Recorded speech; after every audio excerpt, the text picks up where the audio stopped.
Hello guys, so it's Sunday today. So flex ko lang yung mga ginawa namin ngayong araw ng Sunday. So eto ako namamalansya ng mga uniform. So after kong maglaba, ayan ang ating tatrabahuin ay tiklopin ang mga nilabhan at ang magplansya. So ayan nga guys, ako ang nakatokang magplansya ng mga uniform. So yan. So, habang ako namamalansya, siyempre, binigyan ko rin ng toka yung dalawa kong anak kung ano yung gagawin nila, guys. Siyempre, hindi naman pwedeng ako lang yung kikilo. Siyempre, mga babae yung anak natin.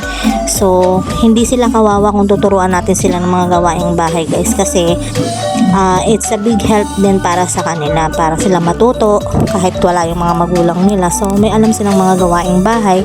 Kung saan man sila mapunta na ibang bahay, hindi sila yung parang feeling senyorita, guys. So hindi naman natin sa inaalila yung mga bata, guys. So kailangan din natin silang turuan. So ayan nga guys, yung bunso sabi ko sa kanya ay magpunas siya ng mga display. Yan yung sila Mama Mary, tapos sila Santo Niño, sila yung siya yung nakatokang magpunas kasi nga naalikabukan. So yung mga display lahat dito siya yung pinaayos ko, guys. So ayan nga guys, so dahan-dahan siya sabi ko rin sa kanya, tiklopin na rin guys yung ibang mga nilabhan na mga underwear. So madali lang naman yan, guys. So dapat talaga, guys, kahit bata pa sila, matuto sila sa gawaing bahay, guys, dahil hindi yan para sa atin. So ayan, habang si bunso ay nagtitiklop, si ate naman ang naglalaba. So naglaban na ako noong nakaraan, so para wala talagang matirang labahan, guys. So pinaubos ko na yung labahan, guys, kasi wala rin naman mga ginagawa kaysa mag-cellphone,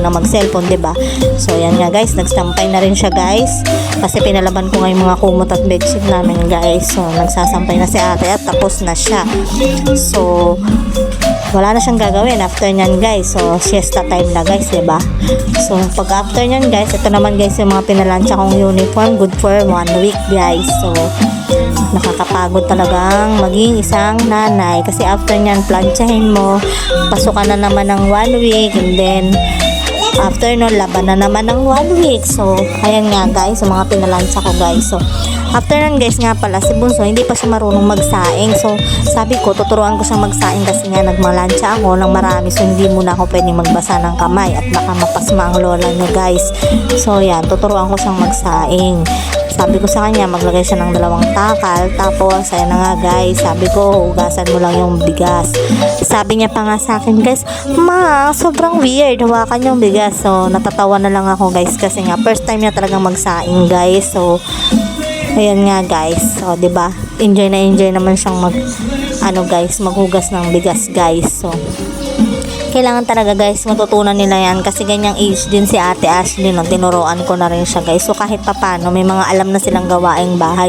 Hindi sila, guys, yung mga walang alam, 'di ba? Yung parang kaysa cellphone, guys. So sabi ko sa kanila, pag natapos naman nila yung mga gawain na yan, so kahit ano na yung gawin nila, guys, so tulungan din naman nila yung mama nila. So yan nga, guys, mas maganda talaga, guys, pag mga babae, guys, kasi may makakatulong. Kaso minsan talaga mas lamang yung pagiging nagger ko talaga sa kanila kasi nga talagang cellphone lang ng cellphone, babad sa cellphone. So ayan, sabi ko tuturuan ko na kasi nga siyempre bunso yan, baby pa siya, guys. So ayan, tinuruan ko na, guys, para matuto na, guys, para hindi na siya yung pabebe, 'di ba?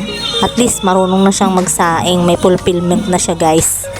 So ayan, guys. So kayo, kung gusto niyo turuan yung mga anak niyo, nasa sa inyo yan, guys, 'di ba? O at least minsan kung masama yung pakiramdam nyo at wala silang makain, pwede mo na siyang pagsaingin, guys. So inaalalayan ko pa rin naman siya, guys, kasi nga mahirap na, lalo na, guys, pagdating sa kalan, guys.